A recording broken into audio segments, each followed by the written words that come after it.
Let me ask you one simple question. Education minister Dharmendra Pradhan resign చేస్తే ఈ problem కి solution వస్తుందా? ఎడ్యుకేషన్ మినిస్టర్ కనుక రిజైన్ అయితే ఇంకొకటి వస్తాడు, వాడు ఈ పేపర్ లీక్స్ కానీ ఇలాంటి ప్రాబ్లమ్స్ కానీ ప్రివెంట్ చేయగలడా? నో. బికాస్ ఎడ్యుకేషన్ మినిస్టర్ మారితేనో, నరేంద్ర మోడీ మారితేనో, లేకపోతే అభిజిత్ రూలింగ్ పార్టీలోకి వస్తేనో, కాంగ్రెస్ రూలింగ్ పార్టీలోకి వస్తేనో ఆగే ప్రాబ్లం కాదు ఇది. పీపుల్ మారితే ఆగే ప్రాబ్లం ఇది. Because India definitely has a corruption problem. It has paper leaks. It has civic sense issues. But if you look deeper, all of them point to one disease: ethics. Think about it like this. Nobody teaches us to cheat in exam. Nobody teaches us to throw garbage on road. Nobody teaches us to harass women. But someone, somewhere, choose to do it. I'll tell you something. It's my personal story. నేను BTech 90% of the time supplies మీదే pass అయ్యాను. And ఆ supplies కూడా honest గా రాయలేదు, cheat చేసి స్లిప్లు పెట్టి రాశాను. At that time I felt thrilling because I didn't get caught. I broke the system and అది నాకు థ్రిల్లింగ్ అనిపించింది. Today I feel very guilt because నేను చీట్ చేశాను, పాస్ అయ్యాను, నా దగ్గర బీటెక్ సర్టిఫికేట్ ఉంది ఇప్పుడు. But I don't have any knowledge.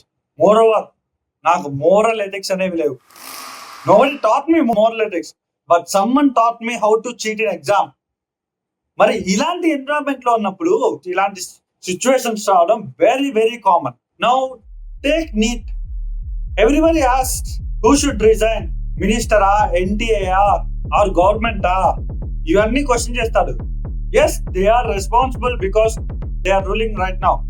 They are the one who should respond to us. They are the one who should take the responsibility.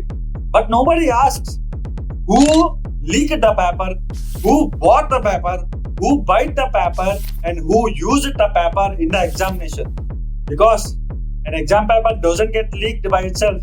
ఎవడో ఒకరు leak చేయాలా, ఎవడో ఒకరు కొనాలా, ఎవడో ఒకరు దాన్ని చూసి రాసి ఎగ్జామ్ పాస్ అవడమో లేకపోతే డిస్టింక్షన్ లో పాస్ అవ్వడం జరగాల. So that is who? That is people, not the government. Did education minister wake up right now and said, let's take millions of students' life and burn it to hell? No. People inside the system committed those acts. Alani, that doesn't remove system's responsibility. The system must answer how it happened, why it happened, who did it. Pretending that the education minister మార్చేస్తే మొత్తం అంత problem solve అయిపోతుంది అనేది very silly. But you cannot do. One person throws garbage because it's not his property. Even some people వాడి property అయినా సరే clean గా ఉంచుకోరు. And someone harasses women like it's their property and someone cheats exam. It's a great thing. అదే గొప్ప విషయంలో cheat చేస్తాడు. Different actions, same disease, lack of integrity. We spent 15 years trying to learn maths, physics, English, chemistry. But how much time we spend learning to build integrity, character or responsibility? School competes for ranks. Parents ఏమో marks కోసం compete చేస్తారు. But a little bit of people compete to build a good character to their son, to their daughter.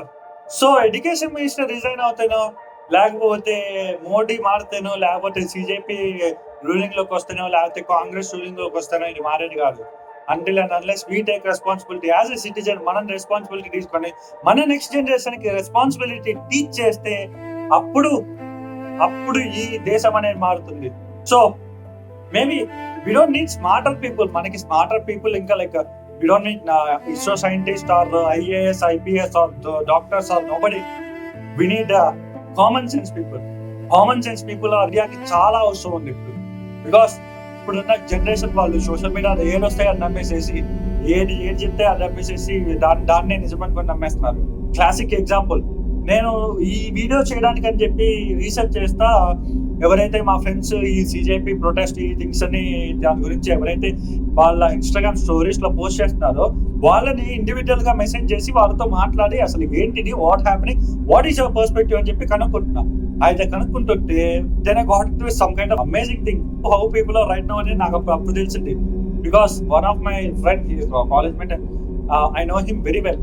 అతనికి నేను message చేస్తే, why did you post this story? Do you know anything what is happening to this protest or what is happening? Why is this protest is going on? అని అడిగితే He said that I don't know, Mama. I don't know any kind of information, but I like sharing stories about these kind of things. అందుకే నేను పెట్టాను అని అన్నాడు. అరే బాబా, నాకు అసలు మైండ్ పోయి నేనేమన్నా అంటే, అరే that is very wrong. Because నీకు ఇన్ఫర్మేషన్ లేకుండా దాని గురించి స్టోరీ పెట్టేసేస్తే, నువ్వు పెట్టావు, నువ్వు నమ్ముతున్నావు అని చెప్పేసి ఎవడో వేరే వాడు నిన్ను చూసి వాడు ఇన్స్పైర్ అయిపోయి, I don't know if it is wrong or right. వాడు ఒకవేళ రాంగ్ అయితే రాంగ్ కి వాడు సపోర్ట్ చేస్తే నీతో పాటు, then how can people know about it అని అన్నా.